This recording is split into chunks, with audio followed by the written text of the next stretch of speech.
BTN 56. 한국의 정치적 분열, 국가안보 취약성 늘어난다. 공론 통일로 북한 핵위협 발언 대응을.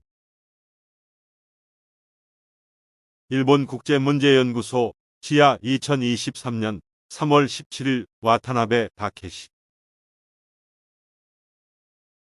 평화 추구의 분열적인 성격은 정치에서 명백하다. 문재인 전 대통령은 한반도 긴장이 고조되는 원인으로 국군 내 친일파의 잔재를 강조하며 미래의 평화를 위해 청산을 촉구했다. 정권 교체 이후에도 일방에서는 군부의 행동을 한반도 안보에 영향을 미칠 수 있는 긴장 고조를 위한 정치적 시도로 보는 국내 정세가 지속되고 있다. 이러한 영향은 북한이 수많은 위협 행위를 중단할 때까지 명백하지 않을 것이다. 억지력 강화를 정치적 행위로 보는 쪽에서는 특정 동맹 협력을 하지 않겠다는 약속을 해야 대화의 기회를 잡을 수 있다고 주장할 가능성이 높다.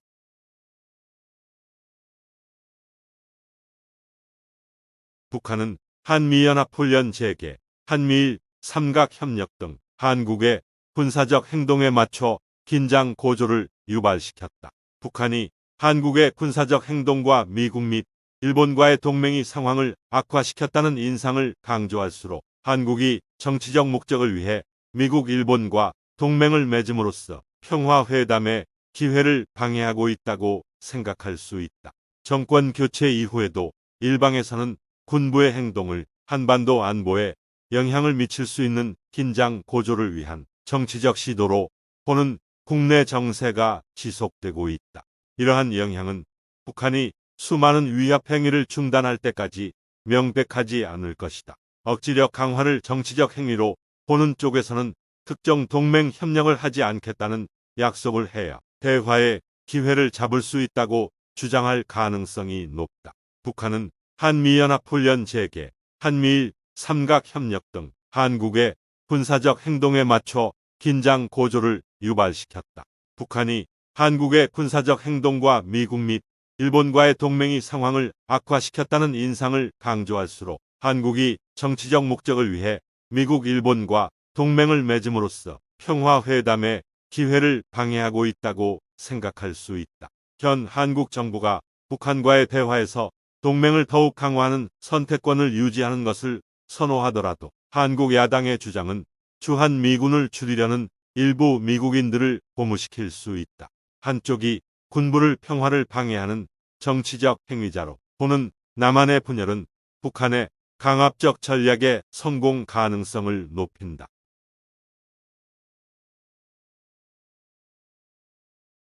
대규모 보복과 킬 체인의 흥망성쇠. 진보적인 문재인에서 윤석열로의 대통령 교체는 문 대통령의 보수 전임자들이 추구했던 전략을 군부가 재확인하게 했다.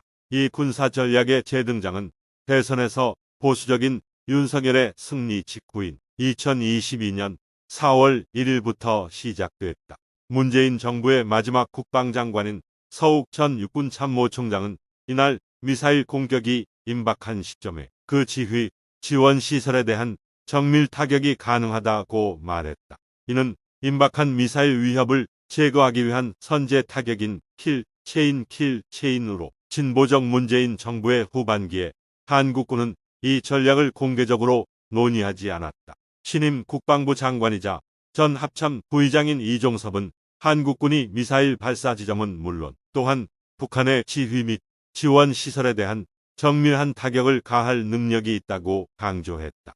이는 이전 정부에서 군이 공개적으로 거의 언급하지 않았던 또 다른 한국형 대량응 진보복 KMPR 전략을 재확인한 것이다. 킬 체인과 KMPR 전략의 기원은 북한이 연평도를 포격한 보수적인 이명박 대통령 시절로 거슬러 올라간다. 2010년 포격 이후 한국군은 북한에 대한 선제 공격과 보복 강화 전략을 수립하기 시작했다. 역시 보수파였던 박근혜 차기 대통령 시절 군은 킬체인과 KMPR 캔드 한국형 공중미사일 방어를 포함한 삼각체계 개념을 도입했다. 박근혜 대통령의 후임인 문재인은 삼각체계를 공개적으로 반대하지 않았다. 그러나 문재인 정부가 2018년 9월 19일 김정은 북한 국무위원장과의 정상회담에서 이룬 군사적 합의 이행에 주력함에 따라 군은 결국 삼각체계를 공개적으로 언급하지 않았다. 진보 정권은 아마도 군을 평화를 위한 요구에 동조하지 않는 정치 조직으로 보았을 것이다. 2019년 3월 1일 문재인 대통령은 친일파의 잔재를 말쏘기로 한 대북 합의를 전면 수용할 것을 군에 촉구했다. 당시 대통령 연설에 따르면 친일 청사는 우리 마음에 그어진 38선을 지우는 일이었다. 38도선은 남한에서 남북 분단을 표현하기 위해 사용하는 정치 용어이다. 문 대통령은 친일파가 식민 통치 이후에도 독립운동가를 탄압하고 북한과의 대립을 격화시킨 이념적 낙인을 만들었다고 그 의미를 설명했다. 문 대통령은 또 2018년 군사합의를 이행해 국군과 북한이 충돌한 지역에 공동어업 수역을 설정해 이행할 필요성을 강조했다. 한국군은 그때까지 공동어로 수역 조성을 적극 추진하지 않았고 문 대통령은 군의 태도를 사실상 친일 잔재로 몰아 군이 진보적 정책을 따르도록 압력을 높였다.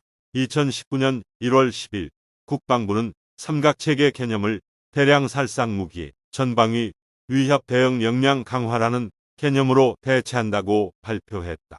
전방위적 발상은 북한에 집중하기보다 대상의 범위를 넓힌 것이다. 국방부는 개념 교체 의사를 밝히면서도 킬체인 언급은 피하고 캠드와 KMPR은 계속하겠다고만 설명했다. 킬체인은 문재인 정부가 북한과의 진보적 평화를 실현하기 위한 노력을 강화하면서 사실상 군사 전략에서 삭제되었다. 킬체인의 흥망성쇠는 대북 전략을 추구하는 군부와 친일파가 배후에 남아있다고 주장하는 진보 정치 세력의 경쟁을 반영한다.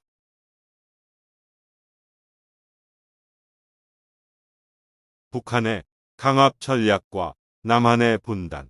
북한의 강압 전략이 남한 전체가 아닌 한국군을 대상으로 삼는 것은 군부와 관련된 정치적 분열 때문일 가능성이 높다. 효과적인 강제자는 증가하는 상황에 대응하는 대상 행위자의 동기에 대한 이해를 바탕으로 상대방이 자신의 요구에 응하도록 동기를 부여한다. 알렉산더 조지 1994. 북한의 이러한 행동은 군을 평화에 반대하는 정치적 기구로 여기는 남한 국민을 설득하여 주한미군의 태세 개선과 한미일 삼각동맹에 반대하도록 설득하기에 적합했다. 2022년 4월 대한민국 국방장관이 킬체인 전략을 재확인한 지 하루 만에 조선노동당 WPK 중앙위원회 비서이자 전 조선인민군 K파 총참모장인 박종천이 남한의 선제 공격은 북한이 서울과 남한 군대의 주요 목표물을 파괴하기 위해 모든 군대를 무자비하게 동원할 것이라고 경고했다. 또한 김정은의 누이인 김여정 노동당 중앙위원회 부부장은 4월 4일 킬체인 발언을 비판하며 남한이 북한의 주적이 아닌데도 불구하고 선제 공격을 선택하면 북한 핵무기의 표적이 될 수 있다고 밝혔다. 한국군을 표적으로 삼는다는 것은 한국군의 목적 달성을 막지 않으면 국민들을 핵전쟁에 끌어들이겠다고 위협하는 강압적 전략이다. 박종천은 한국군에 대한 잠재적인 공격의 배후에 있는 의도를 표명하면서 한국의 수도인 서울을 언급했다. 그는 남조선군이 우리 공화국에 대한 선제 타격으로 위험한 군사 행동을 한다면 인민군은 서울과 남조선군의 주요 목표물을 파괴할 것이라고 말했다. 박종천은 군을 제거할 수 있는 능력을 강조하면서 인구 밀도가 높은 지역의 시설도 대상에 포함된다는 점을 굳이 언급하지 않았다. 그는 서울을 거론해 국군을 겨냥한 것이 남한 국민을 공격하는 전초전이라는 점을 분명하게 알렸다. 위 발언에 이어 전술핵 운용의 효율성을 높이기 위한 러시아 이스칸데르과 유사한 단거리 미사일 시험 발사가 이어졌다. 북한은 남한 국민들에게 핵전쟁에 휘말릴 수 있다는 두려움을 심어줌으로써 한국군에 반대하도록 유인하려 했다. 이 미사일이 기존 미사일보다 더 많은 군대를 공격할 수 있는 능력을 갖추게 된다면 북한의 핵 파괴가 군사 목표물 근처의 도시에 있는 민간인에게까지 확대될 것이 분명했다.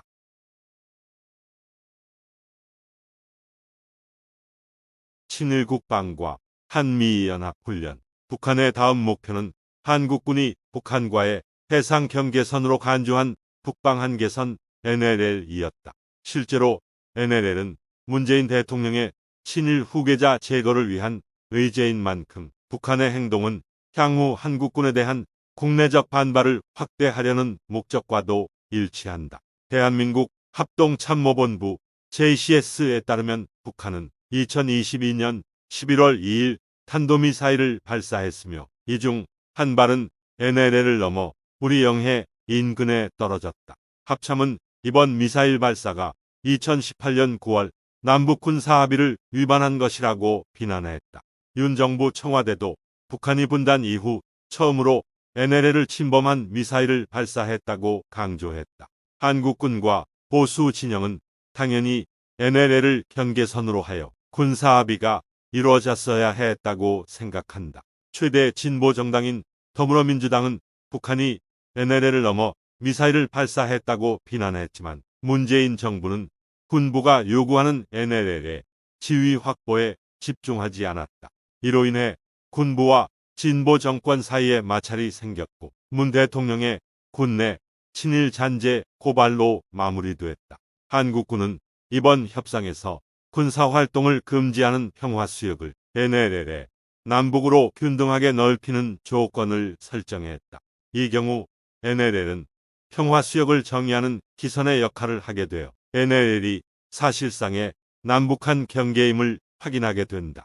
북한은 그러한 조건을 결코 받아들이지 않았다.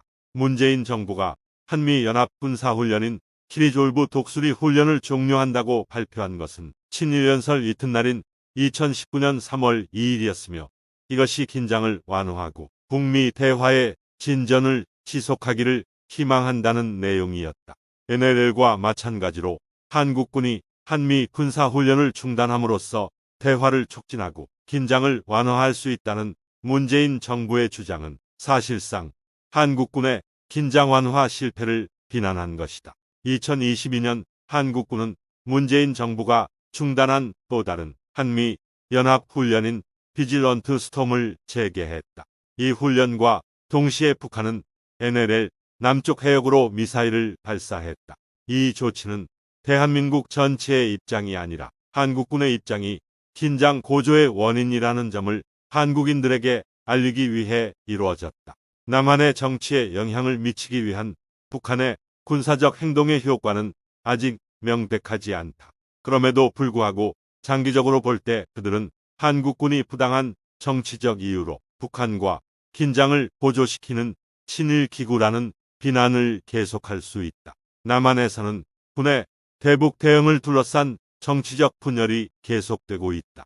2022년 10월 7일 윤 대통령의 대선 경쟁자이자 더불어민주당 현직 대표인 이재명 후보는 한국 해군의 한미일 3국 탄도미사일 방어훈련 참가를 친일국방으로 규탄했다. 이 후보의 비판은 당내 다른 계파에 속해 있음에도 불구하고 문 대통령과 의견을 같이 했다는 점을 시사한다. 3자간 해상훈련은 북한의 일련의 위협적인 미사일 발사에 대한 대응이었다.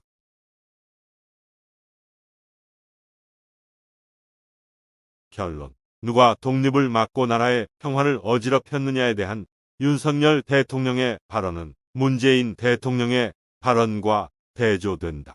윤 대통령은 2022년 광복절 경축사 8월 15일에서 독립운동은 1945년 일본 제국이 무너지면서 끝난 것이 아니라 공산주의 침략에 맞서 자유롭고 자주독립한 국가를 건설하는 과정을 포함했기 때문이라고 말했다. 그러면서 자유와 민주주의를 수호하기 위해 공산군의 침략에 맞서 싸운 이들도 독립운동가였다는 점을 잊지 말아야 한다고 강조했다. 이 경우 북한은 민족의 완전한 독립을 가로막는 적이다. 따라서 군의 역할은 북한을 겨냥한 전략을 제대로 수행하는 것이다. 반대로 문재인 대통령의 친일분자 말살론으로 보면 북한을 겨냥한 전략은 완전한 독립을 가로막았다. 독립운동가들을 탄압하기 위해 친일파들이 고의적으로 남북대치를 격화시켰기 때문이다. 한국 정치에는 깊은 정치적 분열이 남아있다. 한국군이 긴장 고조를 일으키고 있다고 북한이 거듭 주장한다면 한국군은 미국, 일본과 함께 평화에 반대하는 정치 세력이라는 인식이 강화될 것이다. 한미일 3국 협력에서 한국은 적의 강압적 전략에 대한 취약성을 증가시키는 분열을 계속해서 보여주고 있다.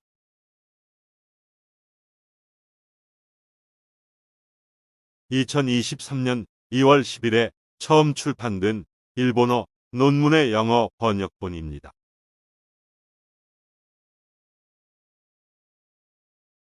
도변 무와타나베 다케시, 일본 방위연구소 주임연구관입니다.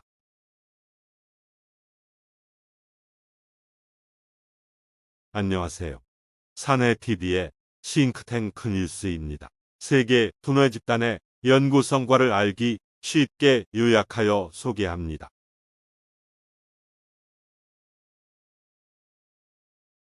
영상 편집 프로 시스템, 영어 초역 구글 번역, 요약 정리 PTN 박종귀 박사.